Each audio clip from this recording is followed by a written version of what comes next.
It was the sort of Saturday afternoon that seemed untouched by the passage of time. Clear skies, mild breeze, and a honeyed stillness over the village of Broadhaven. The manor lawn of Elmwood House was dotted with little white tables under bright canvas parasols, the clink of teaspoons blending with birdsong, and the lilting strains of a string quartet hired, somewhat ambitiously, for the annual Broadhaven Summer Quilting Exhibition and Garden Fete. The event had been organized, as it was each year, by the indomitable Mrs. Lavinia Winthrop, whose sour face belied the floral abundance of her prize-winning quilting submissions. Quilts fluttered gently in the breeze, suspended between birch trees and hung over frames like banners of domestic pride. Miss Marple had come, as always, out of a sense of polite obligation and a modest fascination with the human dramas stitched between polite conversations. She sat in a shaded spot with a cup of weak tea and a currant scone, her pale blue gloves folded neatly in her lap, observing the ebb and flow of village society. Mrs. Constance Blake was there too, with her perfectly arranged silver curls and disapproving gaze. She had recently returned to Broadhaven after a long absence abroad. Something to do with a falling out with her late husband's family, it was whispered. Her daughter, young Julia Blake, accompanied her, looking far too modern for local taste in her cropped trousers and foreign lipstick. Reverend Prowse ambled through the crowd, pausing to comment on the patchwork symbolism in the more religiously themed quilts, while Mr. Edward Goff, the solicitor, a widower of recent note, stood alone at the lemonade table, watching Julia with ill-disguised interest. "There's always one quilt that wins more than it deserves," said Miss Hartnell, a former schoolteacher now settled into the curious role of town busybody, nudging Miss Marple with a dry elbow. "And there's always one scandal no one dares mention aloud. Mark my words." It was shortly after the judging had concluded, Lavinia Winthrop taking first place, of course, though not without dispute, that the scream rang out, a piercing, unmistakable shriek that silenced the music and drew a hush over the crowd like a drawn curtain. It came from the drawing room of Elmwood House, where some of the more delicate works had been displayed under lock and key. Moments later, a maid, pale and breathless, burst onto the patio. "It's Miss Julia!" "Oh, Lord help us, it's Miss Julia!" The guests surged forward, their tea forgotten. Miss Marple stood slowly, setting her cup aside without a ripple. Inside, a small crowd had already formed in the drawing-room doorway. Julia Blake lay collapsed on the Aubusson rug, a tangle of limbs and floral muslin. Her face was pale, eyes closed, but it wasn't the faint that had truly drawn the screams. Draped across the antique settee, in shocking contrast to the cream upholstery, was the quilt that had taken second prize, a richly embroidered creation of deep burgundy velvet and gold-threaded paisleys. It had not been displayed there earlier, and underneath it, partially covered but unmistakably present, was a man's foot in a brown brogue shoe, motionless. The scream had not been for Julia's fainting fit.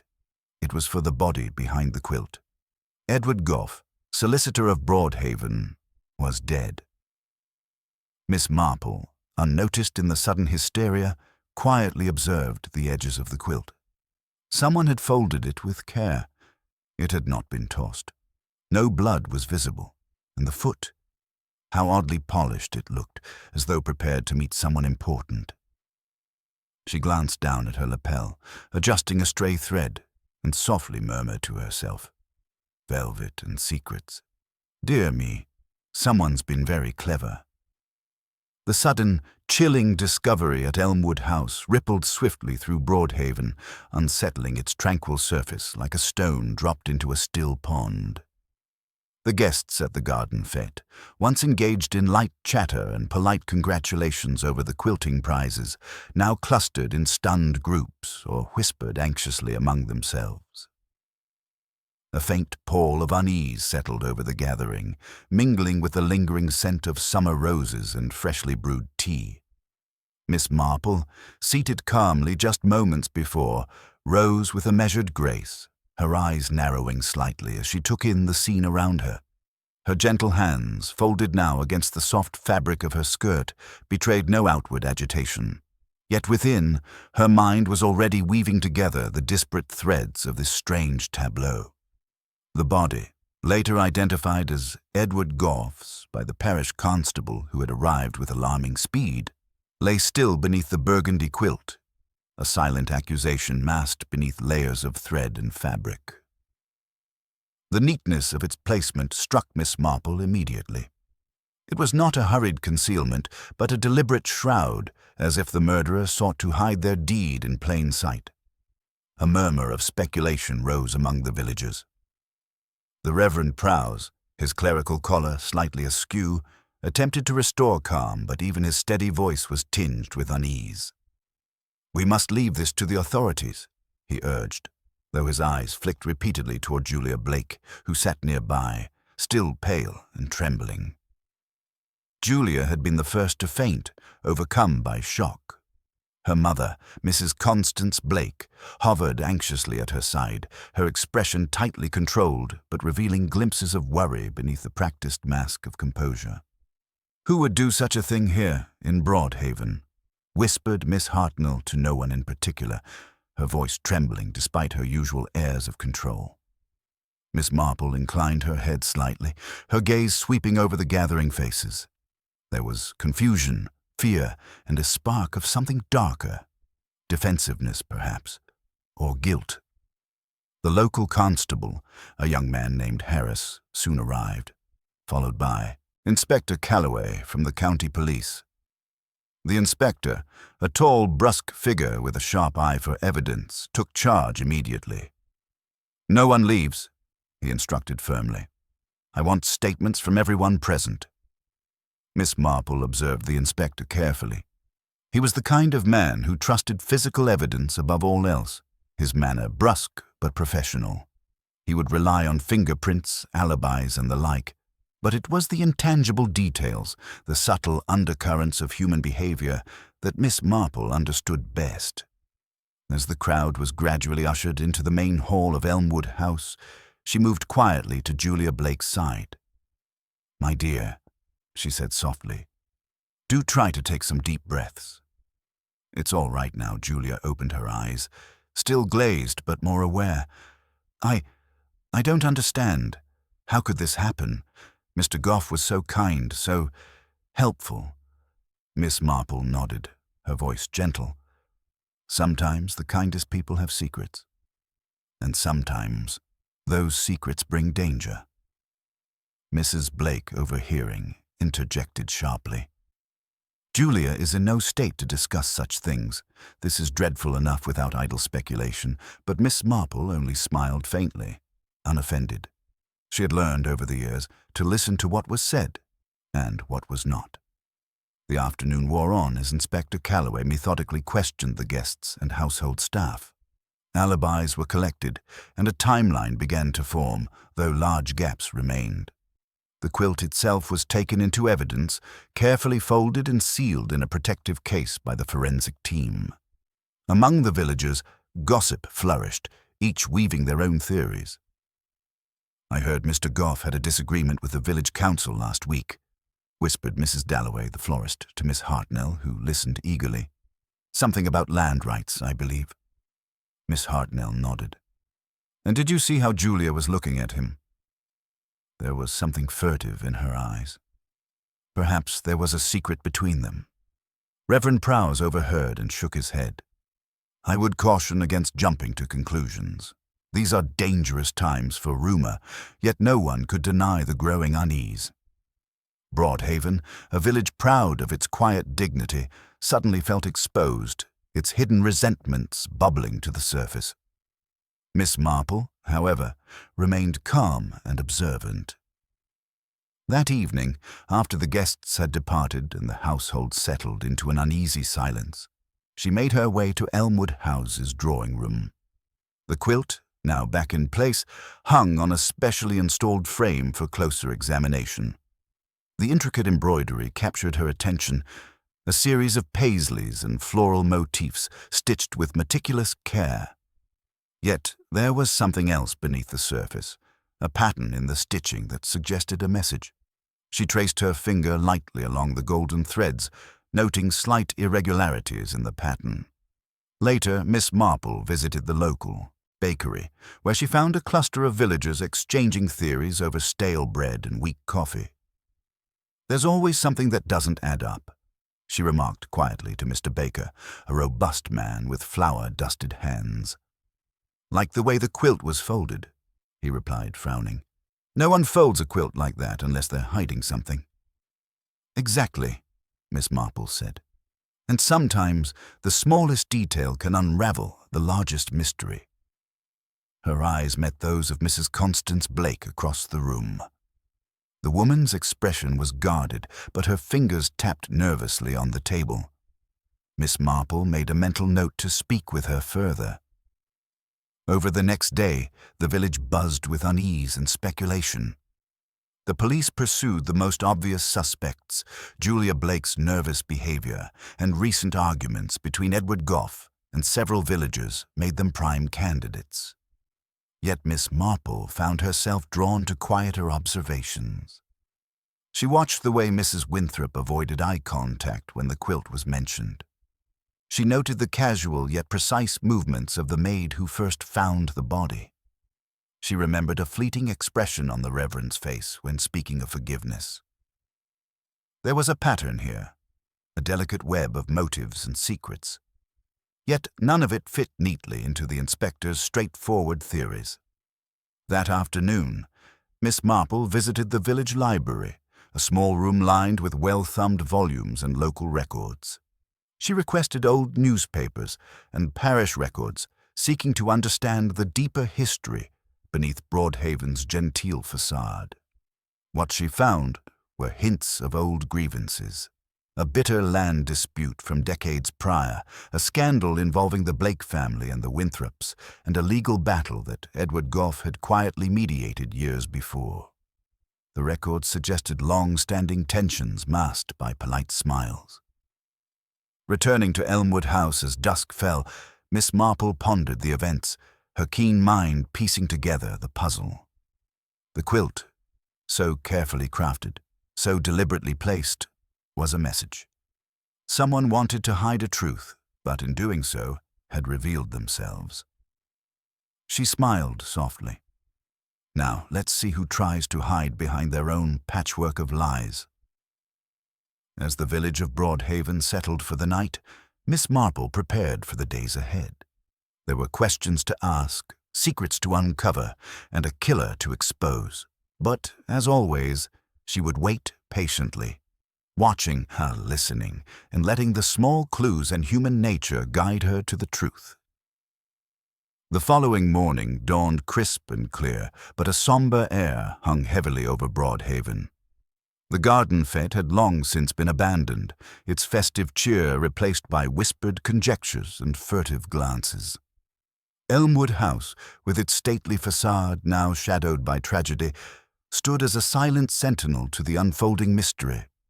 Miss Marple arrived promptly, her small figure draped in a soft grey coat and her eyes already alert to the subtle shifts in the village's atmosphere. She had made it a habit, when confronted with such unsettling events, to begin with the people. Understanding their nature, their motivations, and their fears often unlocked what evidence alone could not. She found Julia Blake sitting quietly on a bench in the garden, her hands nervously twisting a handkerchief embroidered with delicate violets. The girl looked fragile, her usual modern confidence diminished under the weight of recent events. "Good morning, Julia," Miss Marple greeted gently. "May I join you?" Julia nodded, though she seemed unsure how to respond. "I can only imagine how difficult this is for you," Miss Marple said, her voice soft yet steady. "If you wish to talk, I am here to listen." Julia's eyes darted around as if fearing unseen eyes. "It's all so confusing. Mr. Goff was kind to me. He helped with a problem my mother and I had, but I never expected this. I never wanted any of this." Miss Marple inclined her head thoughtfully. Sometimes kindness can be complicated, dear, especially when money or old grievances are involved. Julia's gaze sharpened slightly. You think someone wanted to hurt him because of me? Perhaps not because of you directly, but through you. People often express their anger where it hurts most. Before Julia could respond, Mrs. Constance Blake appeared at the garden gate, her posture stiff, her gaze unreadable. Julia, darling, we should return inside. The inspector wishes to speak with you again. Julia hesitated, then rose with a faint nod, casting a quick, uncertain glance at Miss Marple. Miss Marple watched them leave, then turned her attention back to the manor. The detective work ahead would require subtlety. She would have to unpick the threads of gossip, resentment, and hidden history that clung to Broadhaven like ivy. Inside Elmwood House, the atmosphere was tense. The staff moved quietly, avoiding eye contact, and the few villagers who remained spoke in hushed tones. Inspector Calloway had resumed his questioning, but with a sharper edge, as though aware that something was slipping beyond his grasp. Miss Marple made her way to the drawing-room where the quilt still hung on its frame. The sunlight streaming through the tall windows caught the gold thread in a way that seemed to shimmer with secret messages. She studied the embroidery once more, tracing the subtle variations in the stitching. To the untrained eye, it was a beautiful but ordinary design. To Miss Marple, the slight inconsistencies were like a whispered confession. As she examined the quilt, the door opened quietly behind her, and Mrs. Lavinia Winthrop stepped in, her expression a mask of calm that barely concealed her agitation. "Miss Marple," she said with a tight smile, "I thought I might find you here." "Mrs. Winthrop," Miss Marple replied warmly. "You must be under great strain. How are you holding up?" Lavinia's eyes flickered with something sharper. Defensiveness, perhaps. "This whole affair is a disaster. The quilt, it's the heart of the village's pride, and now it's tainted with death. I hope the inspector will find the culprit soon." Miss Marple nodded thoughtfully. "It must be difficult, seeing your work so entwined with such sorrow." Lavinia glanced at the quilt and then away. "You know as well as I do, Miss Marple, that a quilt is more than just stitches and fabric. It carries stories, old family histories, grudges, alliances. Sometimes it holds more than just thread." The older woman's words lingered in the air as she left quietly, leaving Miss Marple to her thoughts. Later, at the village pub, the atmosphere was thick with speculation. Miss Marple observed the conversations from a quiet corner, noting how easily facts mingled with suspicion. Mr. Gough's disputes with the village council came up repeatedly, but so too did the less obvious tensions, whispered resentments toward the Blakes, the subtle distance maintained by Mrs. Winthrop, and even the Reverend's occasional sharpness in sermons that hinted at moral judgments. Miss Marple listened, making mental notes of those who spoke freely and those who guarded their words. Returning home that evening, she found a note awaiting her. A simple slip of paper with a hurriedly scrawled message. "Meet me at the post office at 8 p.m. There's something you must know." A friend, curious but cautious, Miss Marple arrived at the appointed time, the village cloaked in twilight. The post office was a small brick building, now closed, its windows dark. A figure stepped from the shadows. Mr. Arthur Peel, the village undertaker, a man known for his discreet nature and quiet observations. "Miss Marple," he greeted her with a nod. "I thought you might want to hear this before the inspector gets wind of it." She gestured for him to continue. "It's about Mr. Gough's death," Peel said in a low voice. "I don't think it was as straightforward as it seems. I've heard things people don't say out loud. Some late-night visitors to Elmwood House. Arguments behind closed doors. And the quilt? It's not just a decoration. It's connected to something older, something people want to keep buried." Miss Marple's eyes gleamed with interest. "Do you have names?" Peel hesitated, then shook his head. "Not yet. But watch closely. People are nervous. And the way that quilt was folded, that was a message if you know how to read it. With that, he melted back into the shadows. As Miss Marple walked home, her mind spun with new possibilities. The murder was not simply a crime of passion or greed. It was entangled with the village's past, its hidden grudges and alliances woven as tightly as the quilt itself.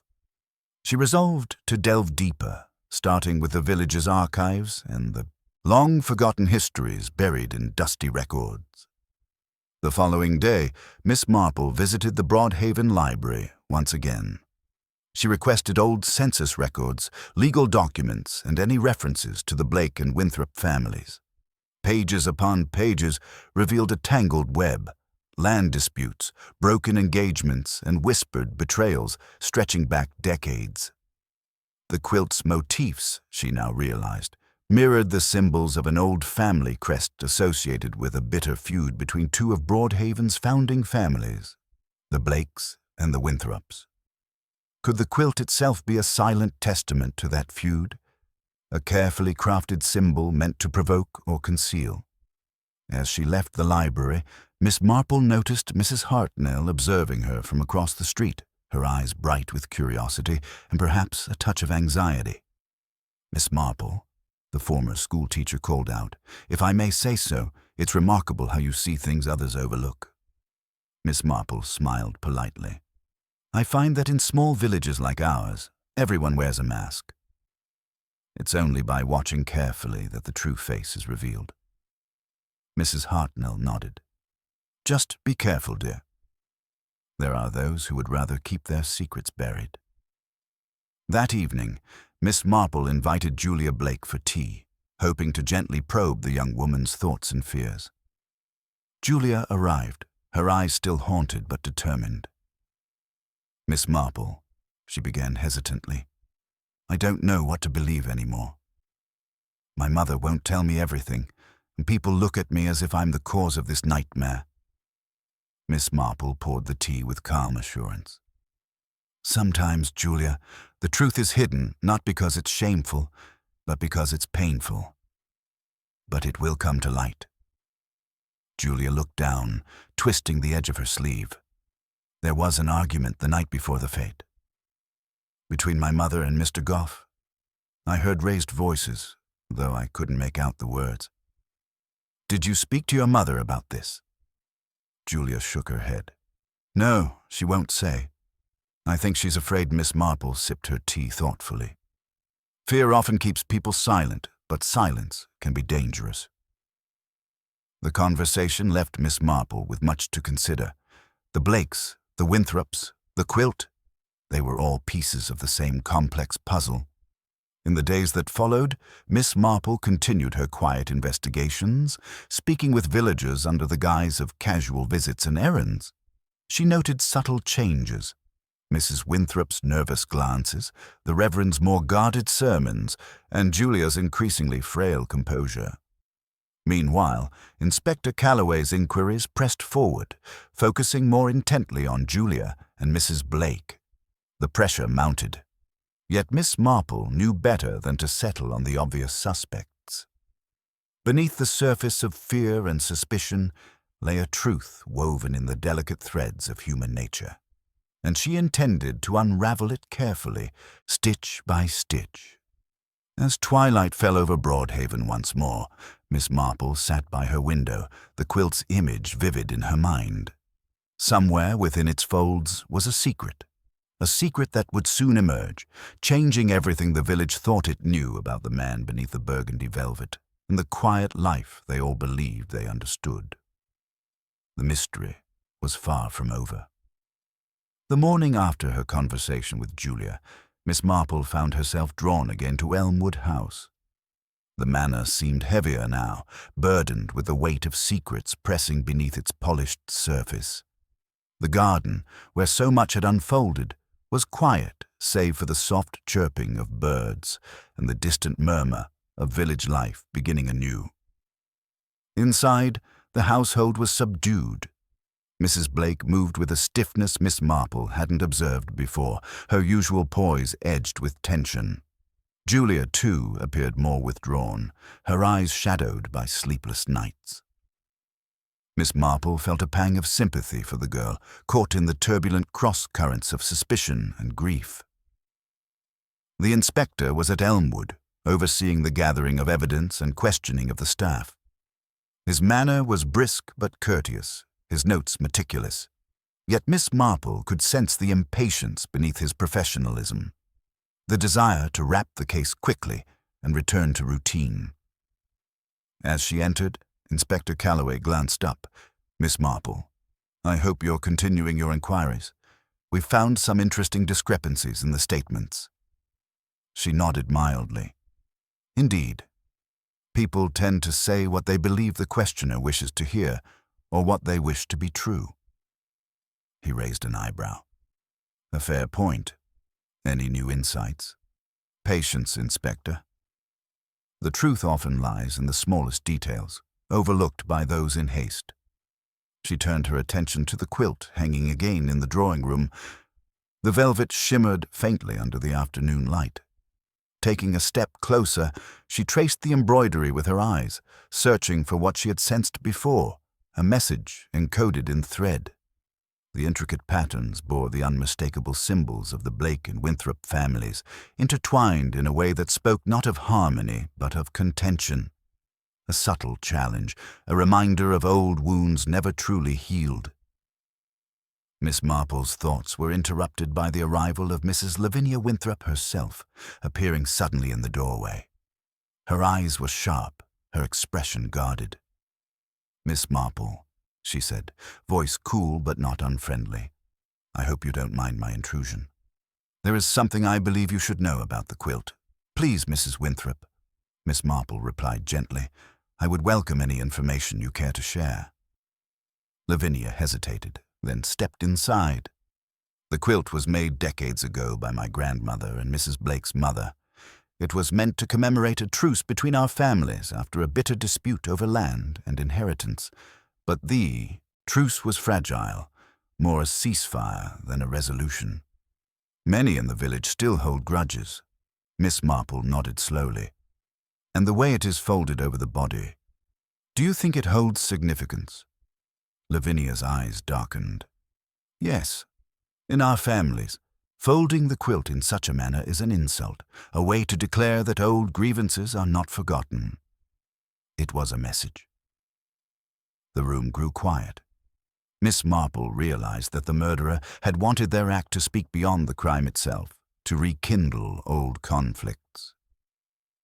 Later, Miss Marple walked through the village, reflecting on what she had learned. The surface of Broadhaven's peaceful life concealed a complex web of relationships and rivalries. The murder was not just an isolated event, but a culmination of years of tension. She stopped by the parish church where Reverend Prowse was arranging flowers. His calm demeanor was a balm to the troubled community, but Miss Marple noticed the faint crease between his brows, a sign of worry. "Good afternoon, Reverend," she said warmly. "How do you find these difficult days?" He looked up, managing a small smile. "Trying to offer comfort where I can, Miss Marple. But I confess, this tragedy weighs heavily on us all."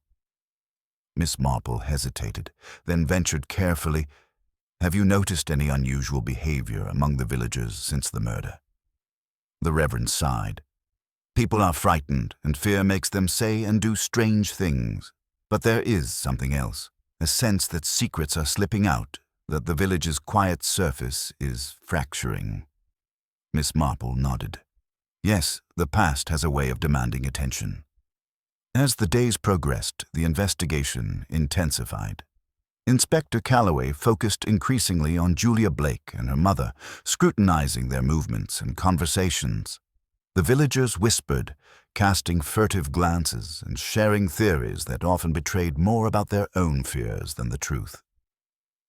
Miss Marple continued her quieter work, speaking with those who had been overlooked: the gardener, the housemaid, even Mr. Peel, the undertaker, who seemed to know more than he let on. One afternoon, while visiting the village shop, she overheard a conversation that piqued her interest. Two women spoke in low tones about a late-night visitor to Elmwood House the evening before the fete.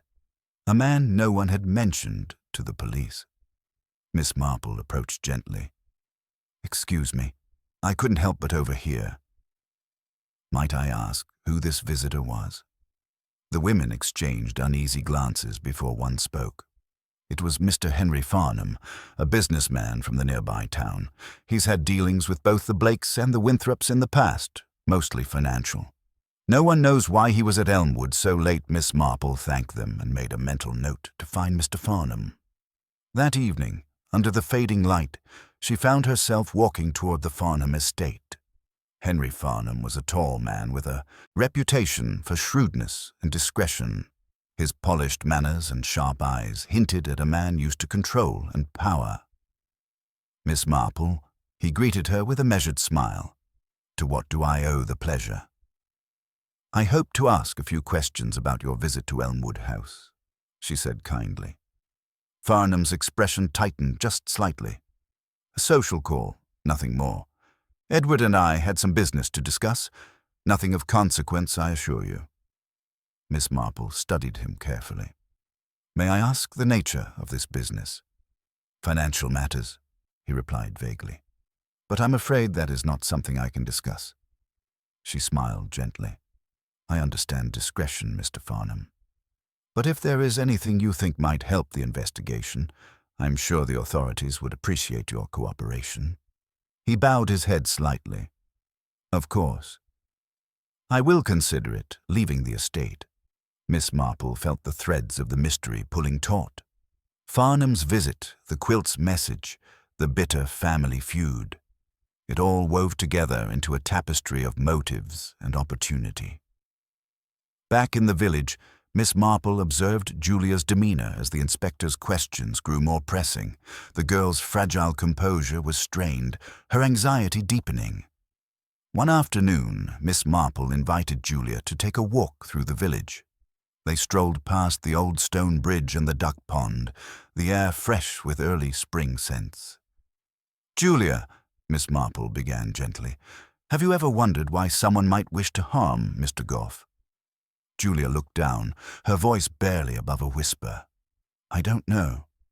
I only know he tried to help us. But sometimes help isn't welcomed by everyone." "Did he have enemies?" Miss Marple probed. Julia shook her head slowly. "Not that I knew of. But there were secrets. Things my mother wouldn't talk about." Miss Marple's gaze softened. "Secrets have a way of coming out, whether we wish them to or not. It's best to face them, no matter how painful." The conversation left Miss Marple with more questions than answers, but also a clearer sense of the hidden pressures bearing down on the Blakes. That evening, as twilight deepened, a knock came at Miss Marple's door. It was Mr. Peel, the undertaker. "Miss Marple," he said in a hushed tone, "there's something you should see." He led her to his workshop, a tidy space filled with tools and quiet shadows. From beneath a cloth, he produced a small bundle, a torn piece of fabric matching the burgundy velvet of the quilt. "It was found near the riverbank," Peel explained. "I think it was dropped during a struggle." Miss Marple took the fabric carefully, noting a faint smear of dirt and something else, an almost imperceptible stain. "Interesting," she murmured. "This may be a clue the police have overlooked." Her mind raced as she pieced together the implications. The struggle near the river, the late-night visitor, the bitter family feud, and the careful folding of the quilt all pointed toward a story far more complex than a simple crime of passion. The next days promised revelations, and Miss Marple, with her quiet, unassuming brilliance, was closer than anyone to unraveling the tangled threads that held Broadhaven's dark secret. As she prepared for the challenges ahead, Miss Marple reflected on the nature of human folly and the fine line between love and hate. In small villages, where everyone knew everyone else's business, or thought they did, truth was often the most elusive quilt of all. The days following the discovery of the torn velvet fragment were marked by an uneasy stillness in Broadhaven. The village, normally bustling with the hum of daily life, now seemed subdued, as though holding its breath in anticipation. Miss Marple, however, moved quietly but purposefully through the web of circumstances, sensing the subtle shifts that others overlooked. At Elmwood House, Inspector Calloway intensified his questioning. His focus remained fixed on Julia and Mrs. Blake, yet Miss Marple noted a flicker of doubt in his eyes whenever the girl spoke with nervous sincerity. The inspector, practical and methodical, was struggling to reconcile the facts with the inconsistencies he perceived in the unfolding story. One morning, as the dew still clung to the garden flowers, Miss Marple found herself summoned to the village hall for an impromptu meeting called by the parish council. The room was filled with concerned faces, farmers, shopkeepers, and a scattering of the local gentry. The air was thick with apprehension and whispered speculations. Reverend Prowse, acting as the chair, opened the gathering. "Friends, these are troubling times for Broadhaven. The murder at Elmwood has cast a shadow over us all. I ask you to remain calm and to cooperate with the investigation," voices murmured assent. But beneath the civility lay the restless unease of people eager for answers. Miss Marple observed the subtle interactions, the tightened jaws of the Winthrops, the guarded glances of the Blakes, the nervous twitch of the village shopkeeper, Mrs. Withers. After the meeting dispersed, Miss Marple approached Mrs. Withers, a woman known for her sharp tongue and keen air. "Mrs. Withers, have you heard anything unusual of late that might assist us?" Mrs. Withers lowered her voice. "Well, Miss Marple, it's the kind of thing folks say behind closed doors. I've heard that Mr. Farnham's visit wasn't as innocent as he claims. There are whispers of debts owed and deals gone sour. And then there's young Thomas Goff's connection to the Winthrops. Not everyone sees it as merely business." Miss Marple nodded thoughtfully. "Such connections often complicate matters. Thank you, Mrs. Withers."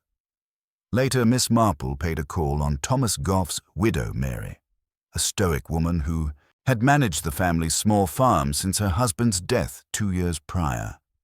Mary's grief was a fresh wound, but there was also a guarded strength about her. "Mrs. Goff, I'm sorry for your loss," Miss Marple began gently. "If you don't mind, I'd like to ask you about Thomas's dealings with the Winthrop family." Mary's eyes flickered with a mixture of pain and resolve. Thomas was honest, but he had no illusions about the Winthrops. They could be generous, but they could also be ruthless when it suited them. He'd been worried about some payments they'd delayed. He said he didn't want to be caught up in their games.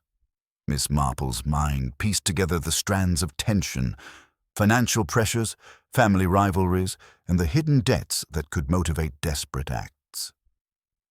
That afternoon, she revisited Elmwood House to speak with the housekeeper, Mrs. Cartwright, whose discreet presence had been a constant in the household.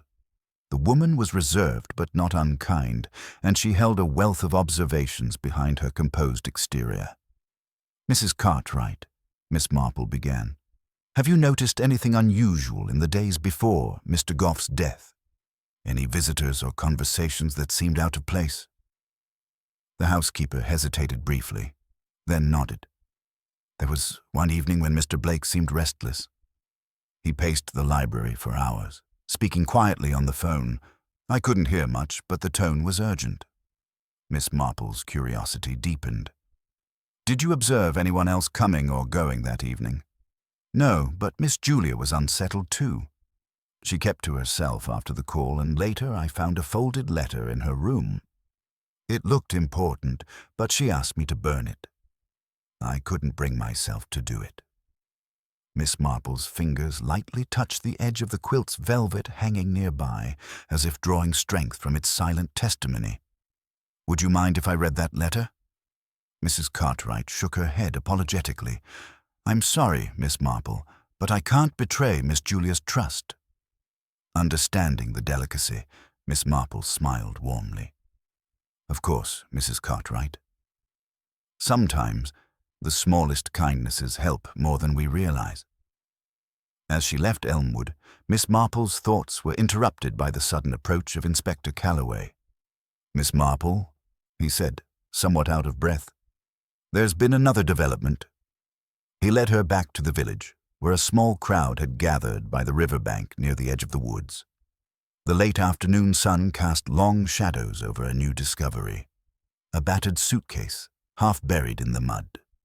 Inside, the contents were carefully examined: old photographs, letters, and a diary belonging to a woman named Eleanor Winthrop. Her writing was elegant, but filled with sorrow and hints of scandal.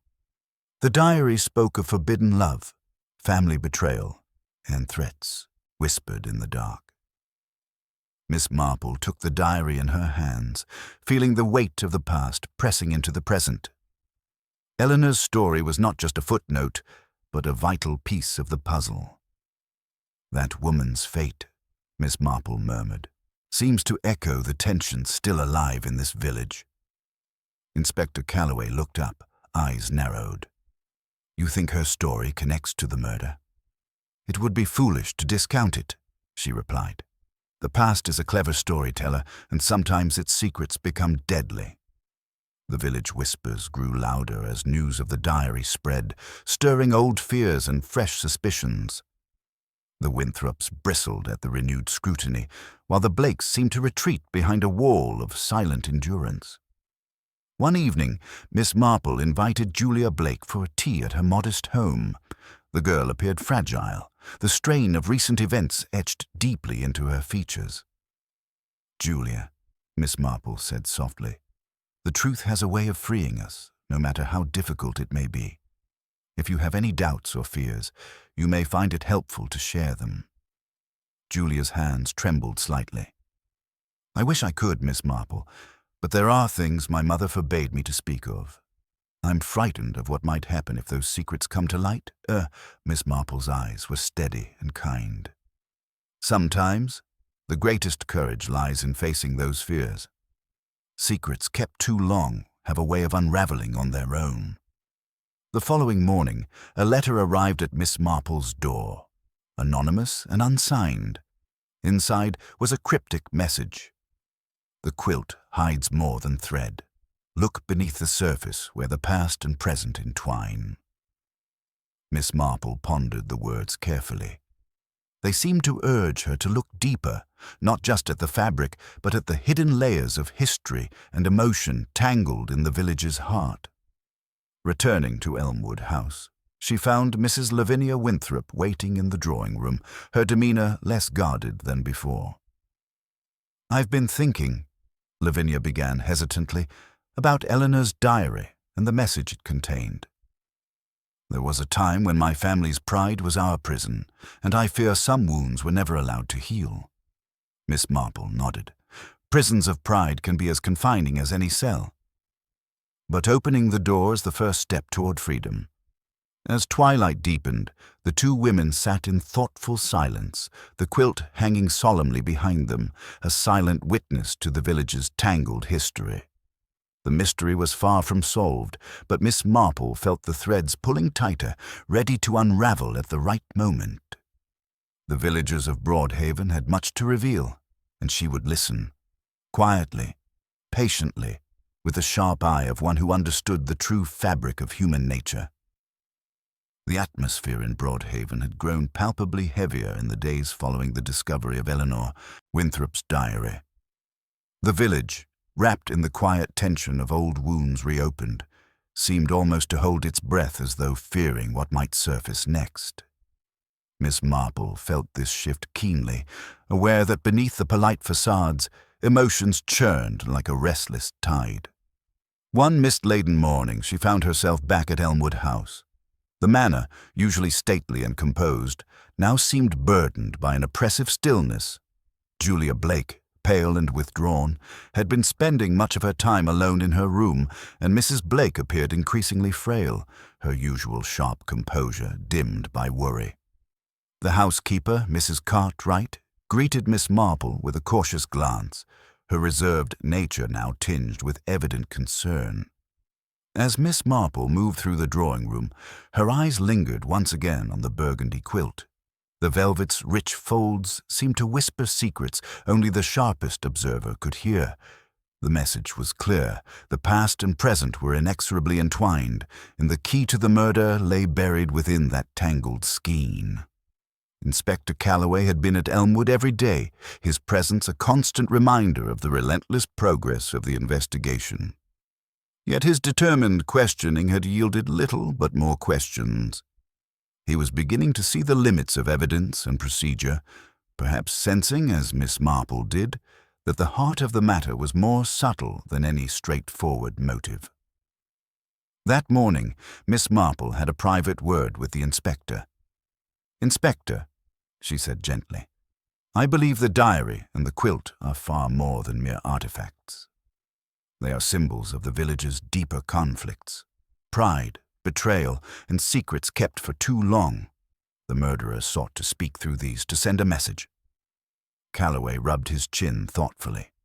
"I've been going over the suspects again, but nothing fits cleanly. Julia Blake's alibi is shaky, but her distress seems genuine. Mrs. Lavinia Winthrop's past raises questions, and Mr. Farnham's late-night visit is suspicious. It's a tangle, Miss Marple." "Indeed," she replied, "and I suspect the answer lies not in a single act, but in the intricate dance of relationships." Later that afternoon, Miss Marple sought out Henry Farnham. His estate, perched on a gentle hill overlooking the village, was elegant yet unwelcoming. Farnham received her with a practiced smile, but his eyes were guarded. "Miss Marple," he said smoothly, "to what do I owe this pleasure? I trust my previous visit to Elmwood was not inconvenient." "Not at all, Mr. Farnham. I came to ask about the nature of your dealings with the Blakes and the Winthrops. There is much in this village's history that concerns me, and your name appears often in those stories." Farnham's smile tightened. "Business is business, Miss Marple. Nothing personal, I assure you. There have been financial disputes, yes, but I'm surprised they have become the subject of gossip. Money often complicates matters more than we realize," Miss Marple said mildly. "Did you know Thomas Goff well?" His expression flickered briefly before he answered. "I dealt with him professionally. A decent man, but he had liabilities. Delays in payment are never welcome in business."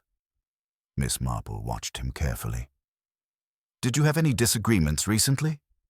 Farnham hesitated just a moment. "A disagreement over terms, yes, but nothing beyond that." She nodded, storing the detail. "Thank you, Mr. Farnham. If anything more comes to light, I hope you'll be forthcoming." As Miss Marple left, Farnham's smile was polite but unconvincing. There was something restrained in his manner, a flicker of unease beneath the surface. Returning to the village, Miss Marple's thoughts were interrupted by the arrival of a letter. It was from Mrs. Cartwright, delivered with quiet urgency. The housekeeper requested a discreet meeting. That evening, Miss Marple met Mrs. Cartwright at a small tea-room by the village green. The housekeeper's usual reserve was replaced by a tremor of apprehension. "Miss Marple," she began in a low voice, "I've been meaning to tell you more about the letter I found in Miss Julia's room. I know I said I wouldn't betray her trust, but I'm worried now. There's something she's hiding, something dangerous." Miss Marple reached across the table and took Mrs. Cartwright's hand gently. "You've done well to confide in me. What is it that troubles you?" Mrs. Cartwright swallowed hard. "The letter mentioned a meeting, secret, late at night, between Julia and someone from the Winthrop family. Miss Julia was terrified when she read it, but she said nothing." Miss Marple's mind worked swiftly. A secret meeting, the persistent tension between families, the late-night visitor. The puzzle pieces were shifting. "Did you know who the letter was from?" she asked. "No name, only initials?" But the handwriting looked familiar, perhaps from the diary's author, Eleanor Winthrop. That revelation sent a chill through Miss Marple. Eleanor's story was no mere historical curiosity. It was entwined deeply in the present crisis. The next morning, Miss Marple paid a visit to the parish church, where she sought out Reverend Prowse. His calm presence was a balm in turbulent times, but she detected shadows beneath his serene exterior. "Reverend," she said quietly, "I've been learning more about Eleanor Winthrop. It seems her story has threads reaching into today's troubles." The Reverend sighed, a weight in his shoulders. Eleanor was a troubled soul, torn between duty and desire. Her secrets were a burden on this village long before the Blake-Winthrop feud began. "Do you think anyone would go to desperate lengths to protect those secrets now?" Miss Marple asked softly. He looked away, his voice barely above a whisper. "In Broadhaven, loyalty and fear walk hand in hand. Some things are better left buried, but others refuse to stay hidden." Miss Marple's eyes flickered with understanding. "Then perhaps it is time to bring those things into the light." That afternoon, she arranged a meeting with Julia Blake. The girl's usual reticence was replaced by a flicker of resolve. "Julia," Miss Marple began gently, "I know the burden you carry is heavy, but hiding from the truth will only make it heavier." Julia's voice trembled. "I'm afraid, Miss Marple. Afraid of what might happen if the past is uncovered.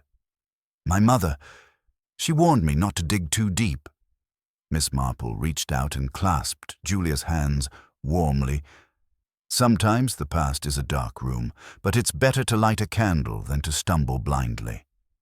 Julia hesitated, then nodded slowly. "There's something I need to tell you. That night before the fete, I met with Charles Winthrop in secret. We talked about my mother and Eleanor's diary. He said some things my mother wanted to hide." Miss Marple's heart quickened. "What did he say?" "That the feud between our families was built on lies, and that there were others who wanted to keep those lies alive." He feared for his safety. The confession opened new avenues.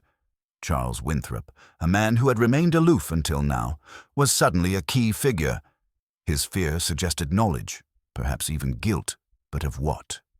Miss Marple promised Julia discretion and advised caution. As twilight fell, Miss Marple sat alone in her sitting room, the quilt's burgundy velvet draped over a chair beside her. The village's secrets, woven with pride, fear, and betrayal, had begun to unravel. The key lay not in the violence of the act itself, but in the intricate patterns of human nature. The next steps would require patience, subtlety, and a careful watch on the villagers' shifting faces. In Broadhaven, the past was never truly past. It was a quilt stitched with hidden threads, waiting for the right hand to pull them loose and reveal the full design. Miss Marple was that hand, and she was ready to unravel the truth, one stitch at a time.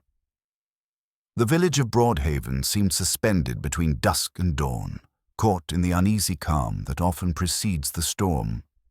Miss Marple sensed the subtle shift in the atmosphere as she made her way down the narrow lanes, the twilight mist curling gently around the cottages like a veil. Each house held its own secrets, its own stories, waiting for the moment to be unearthed. That evening, Miss Marple found herself walking toward the Winthrop estate once more. The old manor stood resolute, its stone facade weathered but proud, as if guarding generations of buried truth. The air was tinged with the scent of blooming wisteria, a faint contrast to the tension that hung heavy in the air. She had arranged to meet Charles Winthrop, hoping to probe the fears Julia had shared. Charles was waiting in the dimly lit study, his expression guarded but less severe than before. The weight of recent events was etched on his face, betraying a man wrestling with unseen demons. "Miss Marple," he greeted her with a nod. "Thank you for coming." "Charles," she began kindly, "Julia mentioned a secret meeting between you and her just before the fete. You seemed worried, afraid even. Would you care to share what troubles you so?" He sighed deeply and sank into the leather armchair, fingers steepled thoughtfully. "It is true. I feared that the past would destroy us all if it came to light. The diary you found, Eleanor's words, they expose things better left hidden." Miss Marple inclined her head. Better left hidden for whose sake? And what are these things? Charles hesitated. Eleanor was not only my great-aunt, but also the keeper of a family secret. A secret that, if revealed, would disgrace the Winthrops and threaten our standing in the village. She wrote of a scandal involving my grandfather and a woman who was not my grandmother. A woman from the Blake family. The room seemed to close in around them. Miss Marple's mind raced, piecing together the implications. A scandal that crosses family lines, then. That could explain much of the tension between your families. Charles nodded. Yes. My grandfather had a liaison with a Blake woman who vanished under mysterious circumstances. Eleanor suspected foul play but was silenced before she could reveal the truth. My mother was determined to keep the secret buried. "And your meeting with Julia?" Miss Marple asked. "I wanted to warn her." Julia's mother had been privy to the secret too. I feared that curiosity might lead to danger, as it appears to have done. Miss Marple studied Charles's face closely. There was sincerity there, but also a weariness born of long hidden burdens. "Thank you, Charles. Your candor is appreciated. There is still much to uncover, but I believe your fears are not unfounded." Leaving the manor, Miss Marple felt the first true crack in the village's polished exterior. The past was bleeding into the present, and the tangled loyalties and betrayals were more complex than anyone had admitted. Her thoughts were interrupted by the faint sound of footsteps behind her. Turning, she saw Inspector Calloway approaching, his usual formal air softened by genuine concern. "Miss Marple, a word, if you please." "We've received news that complicates matters further." They walked together to the village police station, where a telegram awaited. The message was brief but alarming. A local man, Samuel Pevensey, had been found unconscious near the river, the apparent victim of an assault. Samuel was a minor character in the village's story, a reclusive man known for his sharp tongue and a penchant for overhearing things best left unheard. His injury was no accident. Someone had tried to silence him. Miss Marple frowned, sensing that this attack was more than mere happenstance. "Someone is afraid of what Samuel might reveal." Inspector Calloway nodded grimly. "We must visit him at the hospital immediately." The hospital room was small and sterile, the faint beep of a monitor punctuating the silence. Samuel lay unconscious, bruises marking his face but otherwise stable. Miss Marple's gaze lingered on the bedside table where a folded piece of paper rested. She picked it up carefully. It was a note scrawled hastily. "They know what you heard. Be careful." The handwriting was shaky but unmistakable. Miss Marple's heart quickened. The danger was growing, and the threads of the mystery were tightening into a noose. Leaving the hospital, she turned to Inspector Calloway. "We must act swiftly. Whoever attacked Samuel is sending a clear warning. We need to identify who else might have secrets worth killing to protect back in Broadhaven. The village's gossip mill was abuzz with speculation. Miss Marple, ever the observer, listened carefully as conversations revealed more cracks in the village's veneer. Mrs. Withers, ever eager to share what she heard, approached Miss Marple one afternoon. "I heard the Blakes and Winthrops were meeting in secret again last night. Some say it's about a settlement, others think it's a cover-up." Miss Marple smiled inwardly. "Secrets shared in whispers often shout the loudest truths, Mrs. Withers." Her attention was soon drawn to a new figure emerging in the village, Dr. Frederick Hambleton, the recently appointed physician. He was a man of quiet authority, but Miss Marple sensed an undercurrent of tension in his measured words and careful glances. During a chance encounter at the village post office, Miss Marple mentioned Samuel's attack. Dr. Hambleton's face tightened briefly. "Samuel was difficult, but I believe he stumbled upon something dangerous. The more I learn, the more convinced I am that Broadhaven's peaceful image masks a darker reality." Miss Marple regarded him thoughtfully. "Sometimes a village's health depends not only on medicine, but on the truth being tended with care. That evening, Miss Marple returned home to find a visitor waiting, Julia Blake, her expression pale but resolute.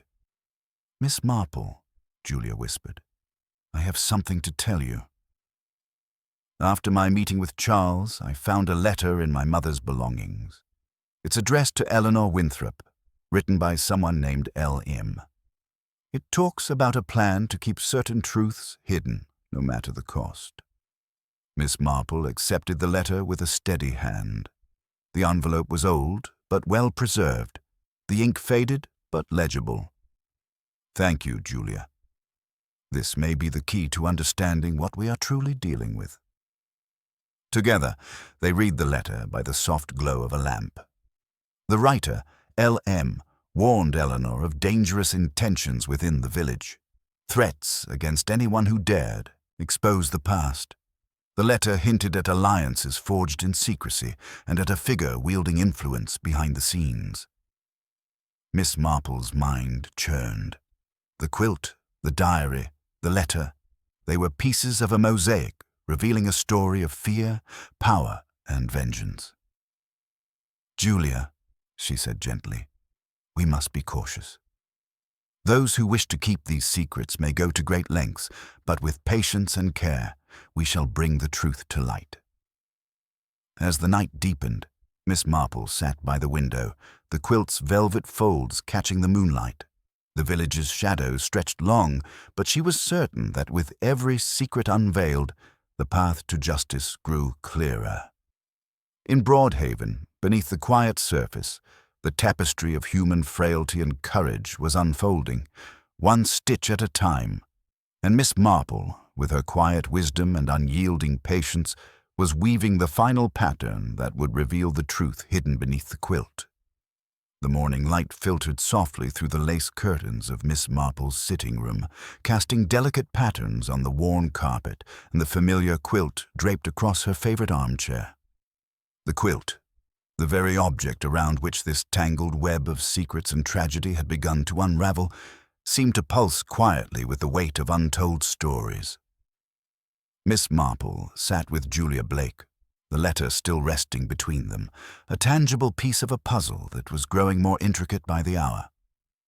Julia's hands trembled slightly as she traced the faded ink, while the older woman's sharp eyes scanned each word anew, absorbing nuances that might have eluded a younger mind.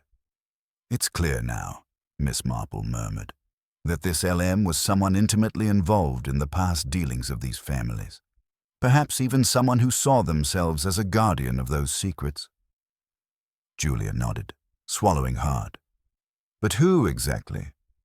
The letter gives us hints but no names, save for Eleanor and the warning to keep silent."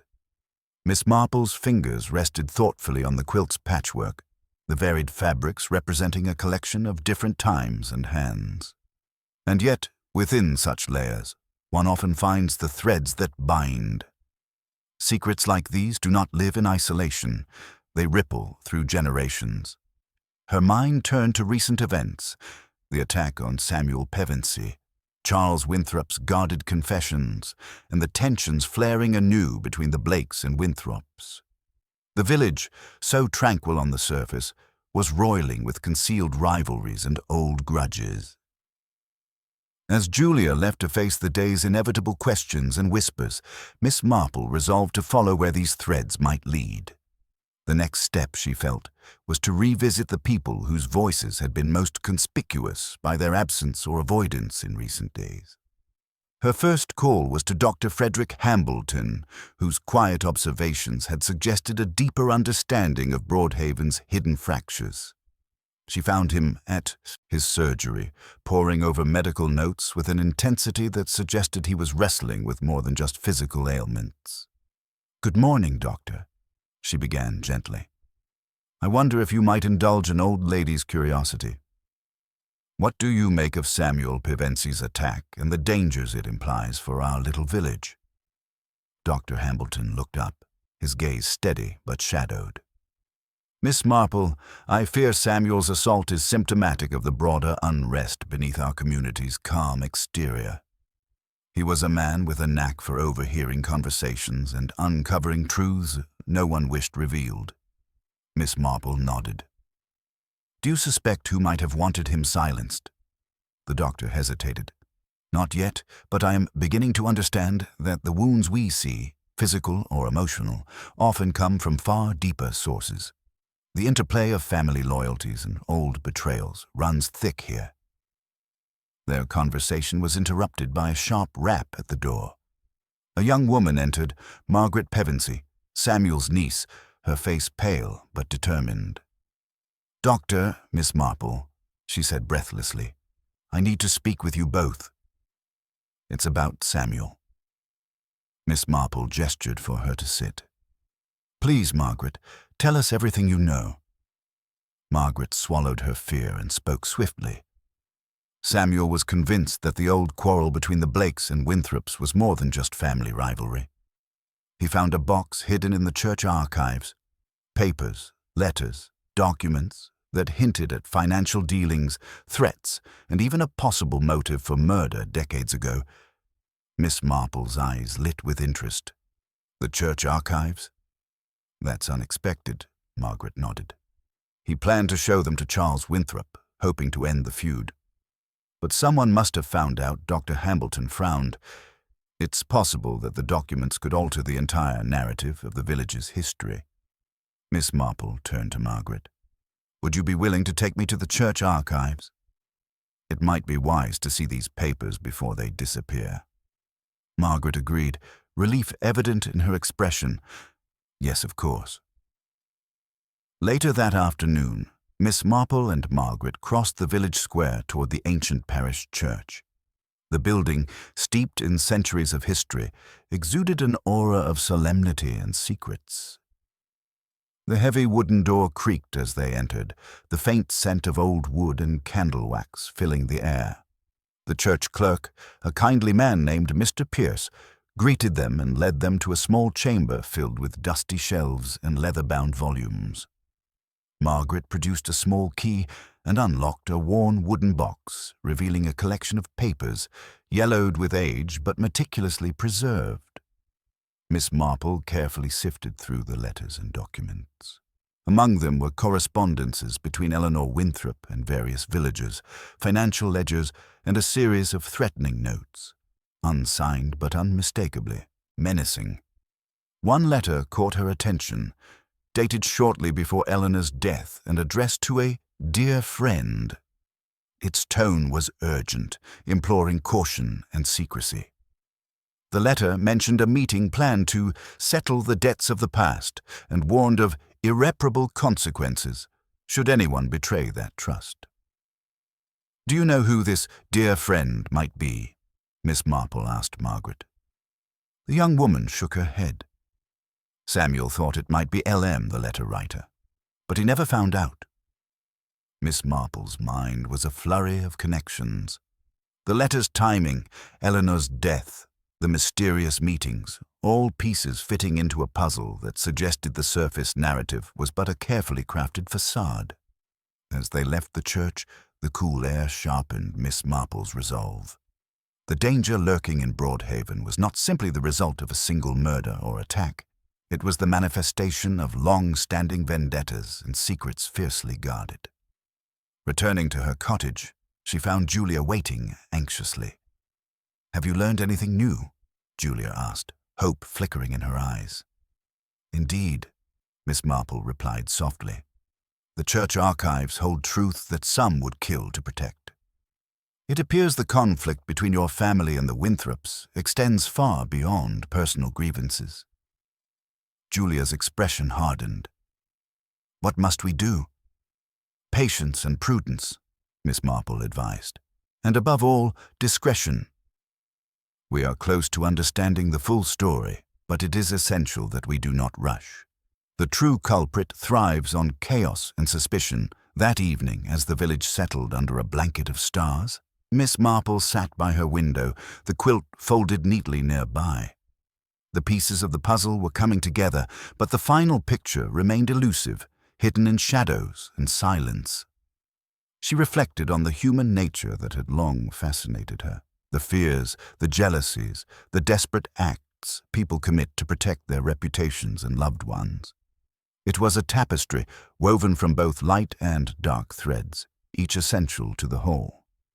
In Broadhaven, the quiet village with its quaint cottages and serene churchyard, a storm was gathering, but Miss Marple was ready, her mind as sharp and steady as ever, prepared to unmask the true face of the danger before it struck again.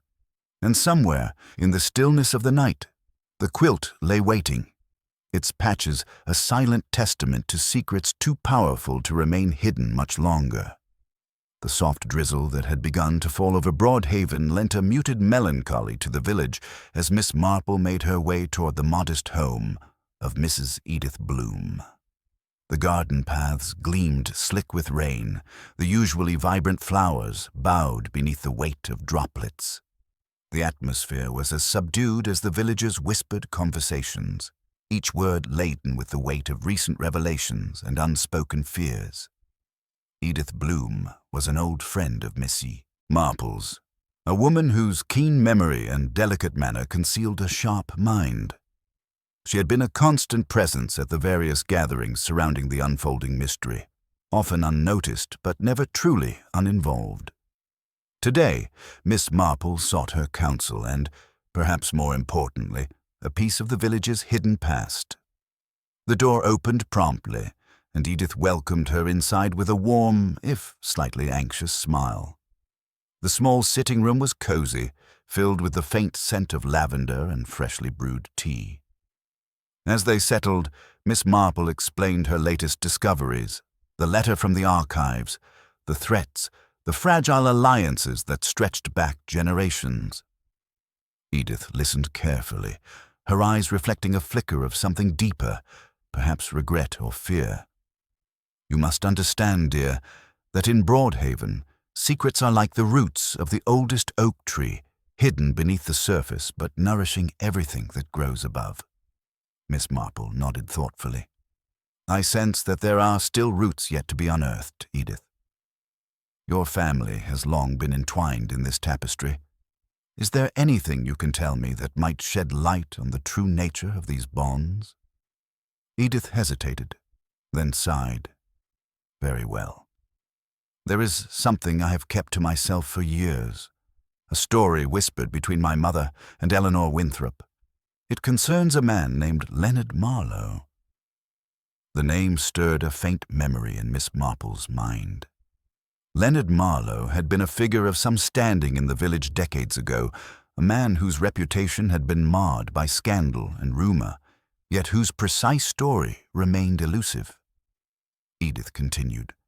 Leonard was more than just a gossip or a drunkard, as many claimed. He knew things, dangerous things. He threatened to expose the truth about the Winthrops and Blakes, something that would have shattered their carefully maintained facades. One night, he disappeared without a trace. Miss Marple's eyes narrowed. Disappeared. And no one ever found out what happened? Exactly. Some say he fled, others whisper darker endings. But the silence that followed was deafening.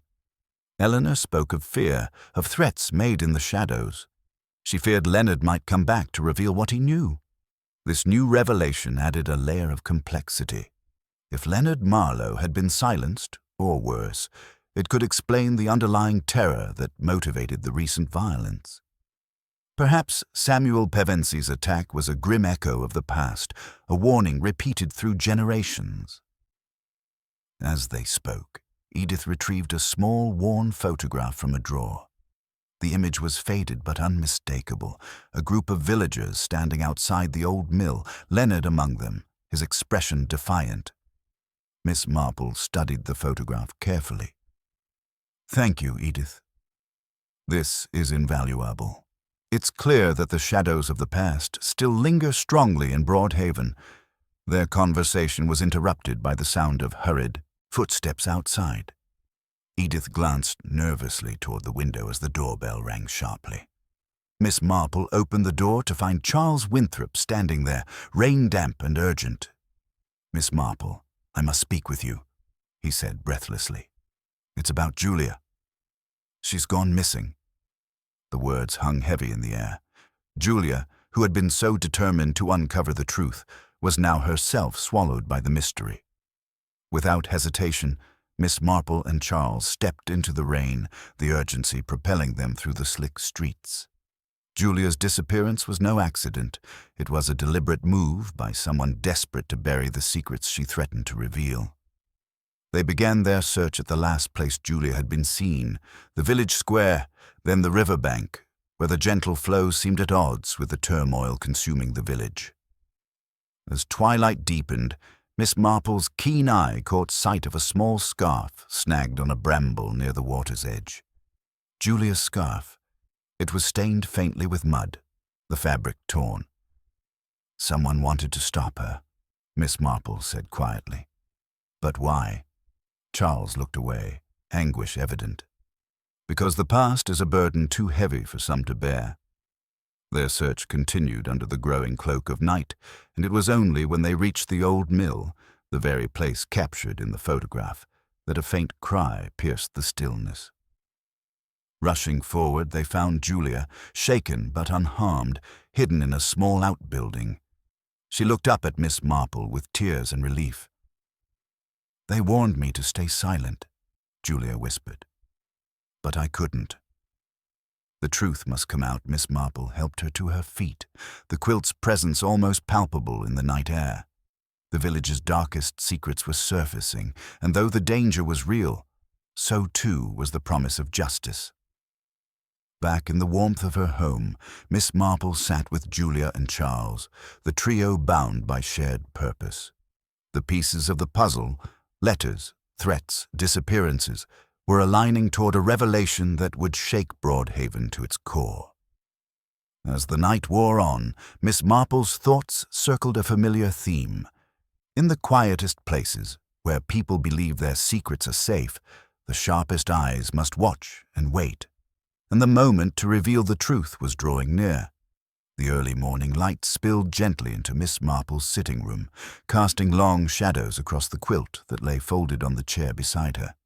The events of the previous night still lingered in the air. The shock of Julia's disappearance, the silent threat that hovered over Broadhaven like a gathering storm.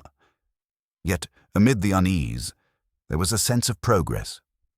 Julia was safe, and the veil of secrecy that had cloaked the village was beginning to lift. Miss Marple sat quietly, her hands folded in her lap, her mind tracing the delicate threads of the mystery with renewed clarity. The letters from the church archives, the whispered stories of Leonard Marlowe's disappearance, the cryptic warning from the unseen LM, all now seemed part of a tapestry woven with carefully hidden intentions. Charles Winthrop, pacing near the window, broke the silence. "Miss Marple, with Julia's safe return, I can't help but wonder, who among us would go to such lengths to keep these secrets buried?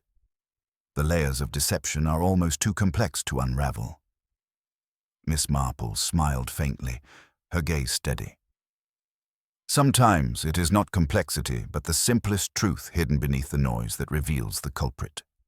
People believe their carefully constructed lies will shield them, but human nature, as always, leaves telltale signs. Julia, still pale but determined, joined them.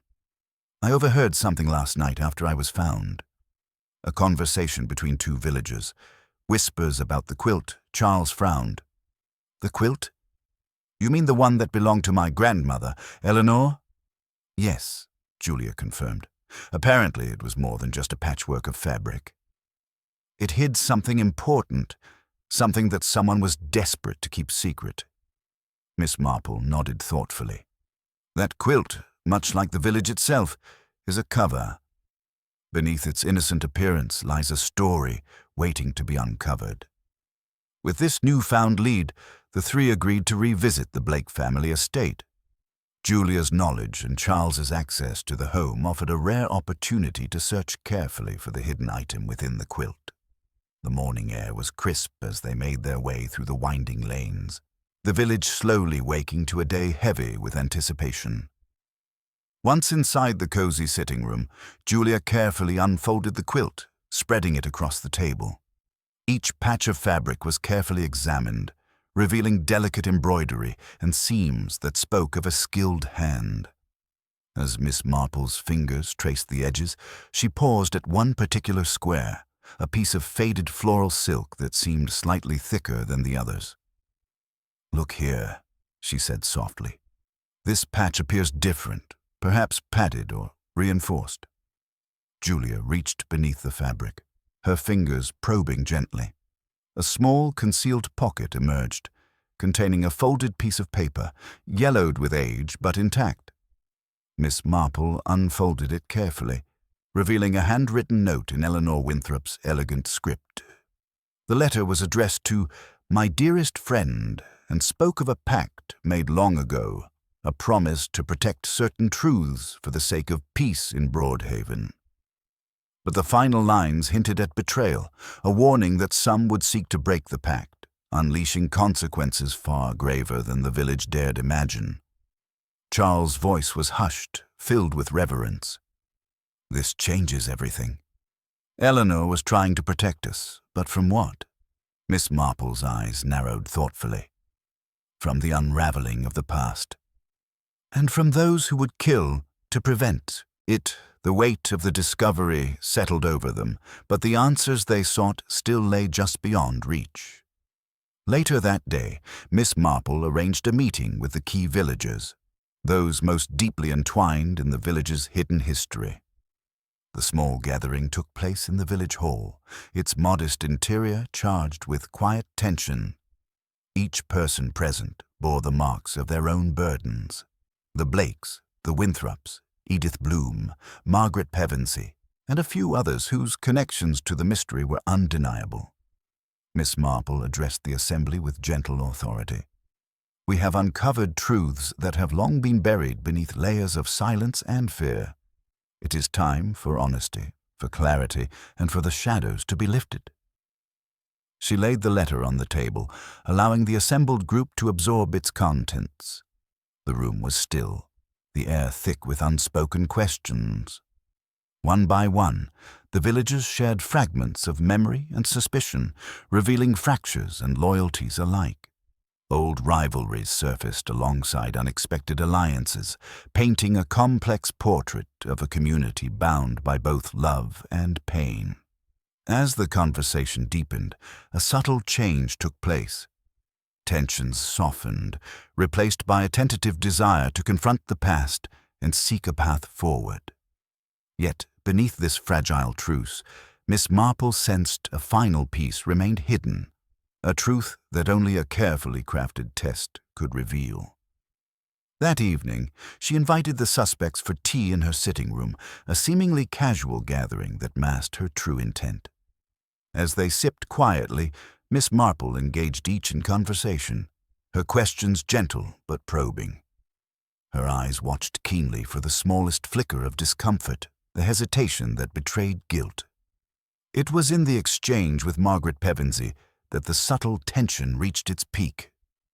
When Miss Marple inquired about the day of Samuel's attack, Margaret's composure faltered ever so slightly, her fingers twitching, her gaze darting briefly away.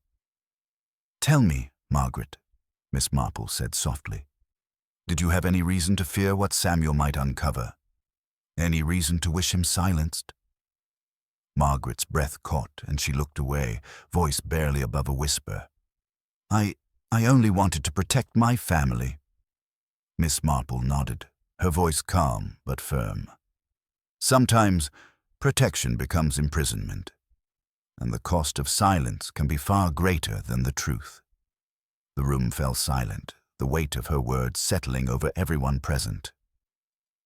Later, as the guests departed, Miss Marple remained seated, contemplating the threads that now converged so tightly.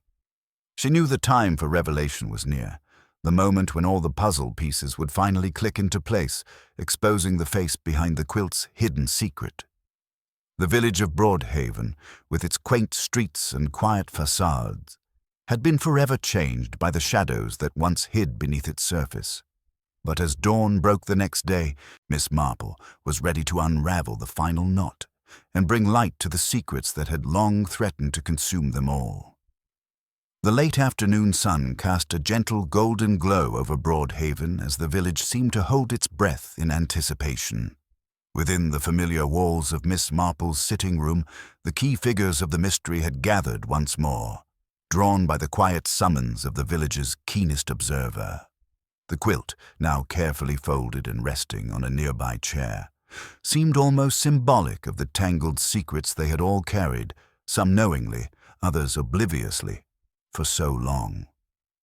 Miss Marple began softly, her voice steady and measured. "Thank you all for coming. We have journeyed far through layers of silence, shadows, and half-truths. It is time now to reveal what has been hidden in plain sight." Her eyes met each person's, gathering their attention, weaving a connection as deft as the stitches in the quilt that had first set the mystery in motion. The letter found in the quilt spoke of a pact, an agreement made to protect Broadhaven from a scandal so devastating that it might have torn the village apart. The man at the heart of this was Leonard Marlowe, whose disappearance years ago was no accident but a carefully concealed act of desperation.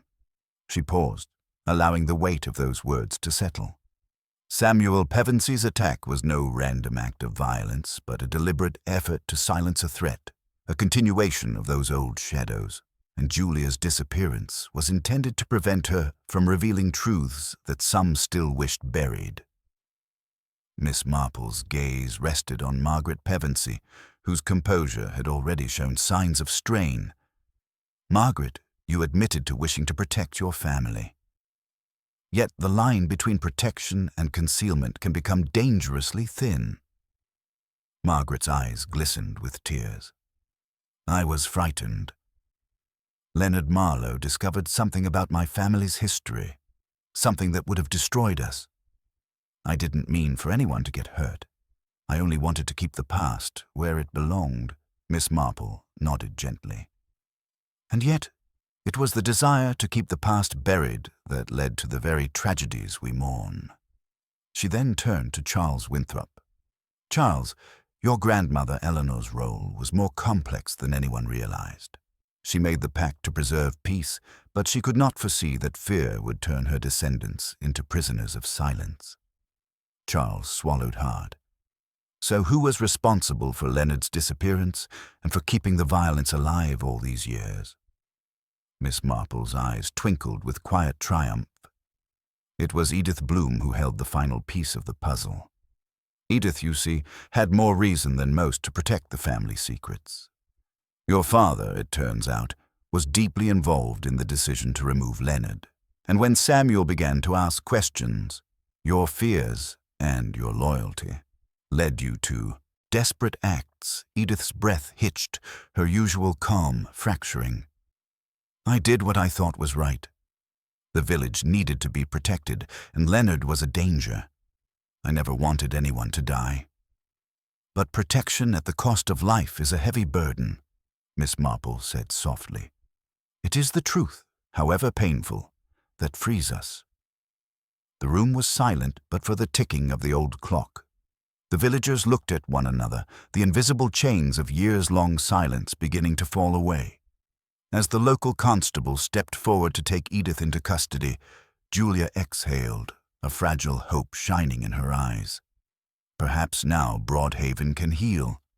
Miss Marple folded the quilt one last time, a gentle smile curving her lips. Human nature is a tapestry, woven with kindness and cruelty, fear and courage, but in the end, honesty is the thread that binds us truly together. Outside, the village's peaceful charm resumed its quiet rhythm, forever changed but ready to face a future unshadowed by secrets. Miss Marple sat back in her chair, her eyes reflecting the soft glow of the setting sun. The quilt that hid a secret had finally been unfolded, and with it, a village found its truth